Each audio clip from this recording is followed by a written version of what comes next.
Joining me now from Cartersville, Georgia, representing Georgia's 11th congressional district, Congressman Barry Loudermilk. Congressman, it's pretty clear that your governor, Governor Kemp, has handled things, well, pretty much polar opposite of what is going on in the Empire State right now. And Governor Kemp has made it clear in no uncertain terms that he will put down rioting. He will stop criminal behavior using whatever is necessary to keep the peace. We're not hearing that from folks in the Big Apple. We're not hearing that out of Governor Cuomo. How are things in Georgia overall now, plus 2 or 3 days after rioting in many major cities? Well, things are a lot better. First of all, thank you for having me on and addressing these issues. I've talked to Governor Kemp recently. He's like me. We are outraged at what happened to George Floyd. It's inexcusable. It was entirely wrong, not only for the officer that held him down, but the other officers who didn't intervene. That has to be addressed. The fact that you had that many officers not doing the right thing, there's an issue with that police department there, but that is not reflective of law enforcement across the nation. In fact, what you were just speaking about that the president hasn't addressed justice reform, he has led the issue on justice reform. He has been the only president that has really addressed that issue.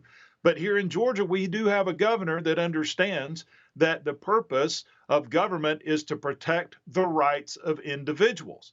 It isn't about suppressing people. It's about protecting the rights of people. Yep. Mr. Floyd's rights were violated, clearly. But also you have thousands of people's rights being violated, their safety, their security, their property, their businesses, and it is the responsibility of government to protect those rights. And Governor Kemp understands that, and he has brought the forces out to protect the people, including the National Guard, including the state police and the local police, and they have been working together, even been working together well with the NAACP. So I talked to him. He's been coordinating with the NAACP to find out where are the peaceful protests going on. So when another protest pops up, that gives them the intelligence to know where to focus their forces. And by the way, I'll make a side note here that I don't see skin color in any of this. In particular, what happened to Mr. Floyd, I see a bad cop. A cop who broke procedure, who did something wrong. I don't know the guy's motivation. I guess you look at him and you say his skin color is white, and people invoke a racial component. I don't know what his motivation was. I have no idea. All I know is he broke procedure and unfortunately contributed clearly to the death of Mr. Floyd, and it shouldn't be repeated. But this is the criminal justice reform, in my opinion, Congressman, that we need. Not let criminals out of jail just because they meet a certain criteria for a certain ideologically driven party. We need to get rid of bad cops. We need to get rid of bad prosecutors. That, to me, is criminal justice reform. Well, and you're right. But the thing is, where we're getting dangerously close here in this era we are is policing thought. And you make a good point.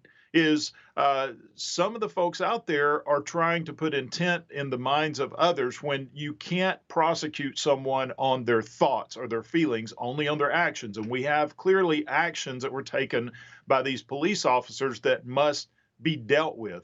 The problem that we have here isn't just that issue, which is an issue that has happened throughout the history of this nation, is people not following their procedures, violating the rights of others.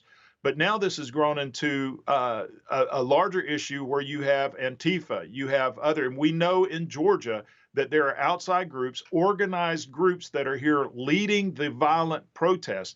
These are anti-American, anti-government, socialist, communist groups. That's all that they want to do is create the mayhem. And when you have these cities, these blue cities and blue states, that just a few weeks ago were going after otherwise law-abiding citizens who had the audacity to open up their barbershop or to not stay at home exactly the way the government wanted them to. They're wanting to go out and prosecute them, but yet they'll stand down and allow these thugs to burn down a police station or go in and loot and steal from law-abiding business owners. Another great example, Congressman, I think of how Governor Kemp has handled the situation well, almost a model in Georgia, his response to the COVID-19 situation. He wasn't sucked in by some of these blue state governors like Cuomo and Newsom. He looked at this thing methodically, and then he applied it to what's going on for your situation in Georgia, and he allowed you folks to reopen methodically. And lo and behold, I just checked the numbers. There's no COVID-19 crisis, no resurgence going on in Georgia right now. I think Governor Kemp needs to be given a lot of kudos for the way he handled both of these situations almost simultaneously. But I want to talk about an election result. I don't want to put you on the spot, Congressman, but Congressman Steve King lost in Iowa. Obviously, he was part of the Republican caucus, not going to be anymore in the next Congress. I'm not one of those people who likes to pile on. I think that as Congressman King served this country largely pretty well. He was very tough on immigration, very pro-strong borders, and I think that helped this republic. Did he make some mistakes? Sure, he made some mistakes. What's your handicapping of Steve King? Well, I think it was more communication and the comments that he made. I know Steve very well. And you're right. From policy perspectives, he has been right on with dealing with securing our border, understanding that border security is a national security issue. It is not just an immigration issue. But I think Steve just, I think he let his comments get ahead of his policy, and I think that's what inevitably hurt him, especially during this time period. Speaking of elections, Twitter, of course, went after the President of the United States when he was talking about mail-in ballots, and his tweet was, well, it was censored, and then there was a footnote put to it. Right after that, you posted a tweet, caught my eye. You said, "Hey, Twitter, fact-check this. A member of my staff received 3 mail-in ballots addressed to 3 different individuals to the same address," and you have pictures of a couple of them. This shows the problem, at least one of the problems, of a mail-in ballot system, but it appears to me that the Democrat caucus on Capitol Hill is now pedal to the metal to try and make all states go all mail-in. Because they understand the problem that I highlighted. They like that idea. Now, my staffer did the right thing. I mean, he took pictures of those ballots and then he destroyed the other 2. One of those was an absentee ballot that he requested from his home state of Georgia. Okay, he asked for an absentee ballot. That was one of the ones that were sent to him. The other 2 were just randomly sent to that address, possibly people who had lived there before, but he's lived there for over 2 years. So he's lived there since the 2018 election. No one else by those names have lived at that address.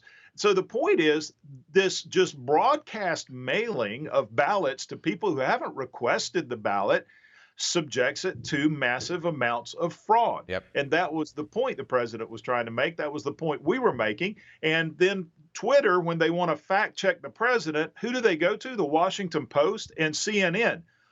2, not unbiased organizations. And so it was just, look, Twitter, it's right in your face. The ability for fraud, the ability for ballot harvesting is there when you do this, and now the Democrats are trying to make this nationwide. Well, Congressman, I love talking to you there in Cartersville, Georgia, and seeing the proclamations behind you and trying to figure out what books you read behind you. But it'd be nice to see you in Washington, D.C. at the Capitol Rotunda pretty soon. Hopefully, Nancy Pelosi will allow you folks to return soon. I've said to the Republican caucus, you all ought to just go to D.C. and say the hell with Nancy Pelosi and conduct business out of D.C. It's something I hope you folks consider. Congressman, thank you.